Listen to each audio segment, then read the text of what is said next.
Blogas burnos kvapas tai yra tarsi šešėlis, kuris persekioja, net išjungus šviesą jo nepaslėpsi. Blogą burnos kvapą gali sukelti labai taip pat daug priežasčių. Viena iš tokių gali būti bloga burnos higiena. Prastai valomi dantis, nenaudojami tarpdančių šepetėliai, nenaudojamas liežuvio valiklis, kaupiasi bakterijos apnašos burnoje, kurios su laiku pradeda skleisti kvapą. Kita iš priežasčių tai yra ant liežuvio ir gomuryje gyvenančios bakterijos, kurios kaip ir naudingos yra organizmui.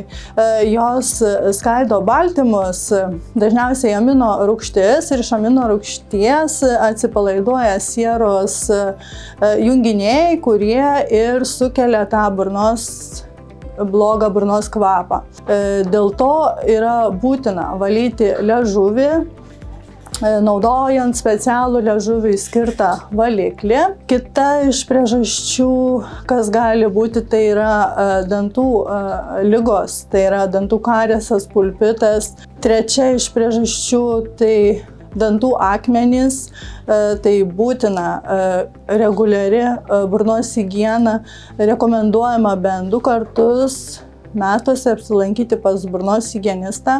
Kita iš priežasčių tai yra mityba, jeigu yra naudojama labai daug aštraus maisto, svogūnų daug, česnakų, tai taip pat galimas blogas burnos kvapas. Kiti įtaką turintys veiksniai tai yra žalingi įpročiai kaip rūkymas, alkoholis. Blogas burnos kvapas galimas ir dėl bendrinių susirgimų. Tai esant tonzilitam, kai tonzilėse, tonzilių kriptose kaupiasi akmenys, taip pat esant skrandžio problemom irgi galimas blogas burnos kvapas. Ką daryti, jeigu susiduriama su blogu burnos kvapu? Tai visų pirma reikėtų susirūpinti burnos higieną, būtinai naudoti dantų šepetėlį, 2 kartus per dieną valyti ryte vakare mažiausiai po 2 minutes, naudojant šepetėlį, dantų pastą, tarpdančių šepetėlius,